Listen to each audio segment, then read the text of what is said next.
Andhra Pradesh assembly parliament ఎన్నికల్లో గెలిచేది మేమే అంటోంది అధికార వైసీపీ. సర్వేలు మాకే అనుకూలమంటోంది టీడీపీ జనసేన కూటమి. జగన్ గెలుపు కష్టమేనని గతంలో వైసీపీ విజయానికి కృషి చేసిన ప్రశాంత్ కిషోర్ అంటున్నారు. మరింతకీ ఏపీలో పరిస్థితులు ఎలా ఉన్నాయి? సర్వేలు చెప్పిన ఫలితాలను ఎంతవరకు నమ్మొచ్చు?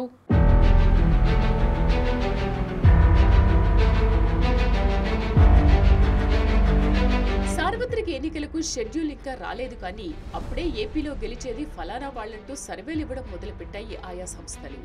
ఇంకా ఒక రకంగా చెప్పాలంటే అధికార విపక్షాలు పూర్తిగా అభ్యర్థుల్ని కూడా ప్రకటించలేదు. ఇప్పటికే ప్రకటించిన వాళ్లను ఆయా పార్టీలు మార్చే పరిస్థితులు ఉన్నాయి. అయినా సర్వేలతో హోరెత్తుతోంది ఆంధ్రప్రదేశ్. అదేమంటే పార్టీల పరంగా ఆయా స్థానాల్లో సర్వేలు చేశామంటున్నాయి సదరు సంస్థలు.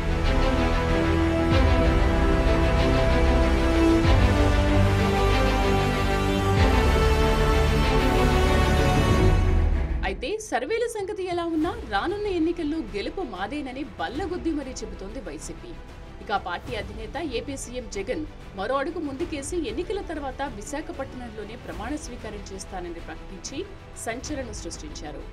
మరోవైపు సర్వేల సంగతి ప్రస్తావిస్తే 2019 ఎన్నికల వేళ సైతం వైసీపీ ఓడిపోతుందనే ప్రచారం జరిగిందని, ఇప్పుడు కూడా కొన్ని సర్వేల్లో అలాంటిదే జరుగుతోందని తేలిగ్గా కొట్టిపారేస్తున్నారు అధికార పార్టీ నేతలు.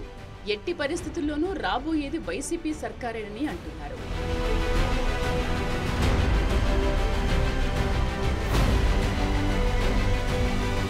ఇక టీడీపీ జనసేన కూటమి మాదే అధికారమని ధీమా వ్యక్తం చేస్తోంది. ఇప్పటికే రెండు పార్టీలు పొత్తులో ఉండగా త్వరలోనే బీజేపీ కలిసొచ్చే అవకాశాలు ఎక్కువగా ఉన్నాయని అంటున్నారు. అంతేకాదు ఎలక్షన్ల నాటికి సిపిఐ సిపిఎం కూడా తమతో జట్టు కడతాయని ఆశాభావం వ్యక్తం చేస్తున్నారు.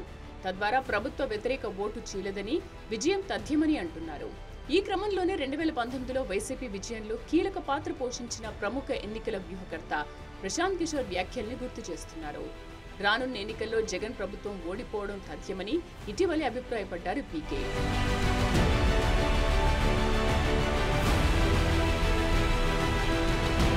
సంక్షేమ పథకాలు అందించినంత మాత్రాన గెలుపు సాధ్యం కాదని చెప్పుకొచ్చారు ఆయన. ఈ వ్యాఖ్యలు ఇప్పుడు టీడీపీ జనసేన కూటమి హైలైట్ చేస్తోంది.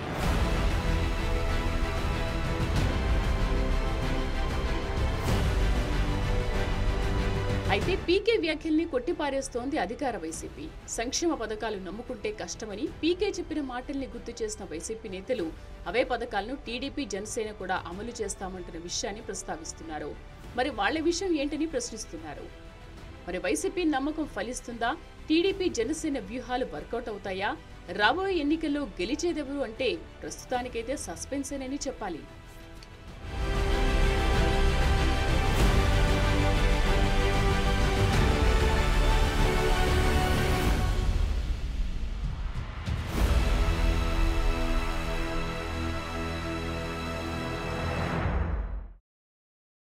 ఇప్పటి వరకు ఏ పార్టీ ఎలా ముందుకెళ్లినా ఎన్నికల షెడ్యూల్ వచ్చిన తర్వాత పరిస్థితి పూర్తిగా మారిపోతుంది. ఇక ఎన్నికలు దగ్గర పడే కొద్దీ ఆయా పార్టీలు తమ వ్యూహాలను మార్చుకుంటూ ముందుకెళ్తాయి. మరి ఈ క్రమంలో ఏ పార్టీ ప్రజల మనసు చూరగొంటుంది, ఓట్లను ఒడిసి పడుతుంది, అధికారంలోకి వస్తుంది అంటే ఎన్నికల ఫలితాలు వచ్చే వరకు వేచి చూడాల్సిందే. ఇది ఇవాల్టి స్వతంత్ర ఫోకస్. మరో అంశంతో మళ్ళీ కలుద్దాం. నమస్తే.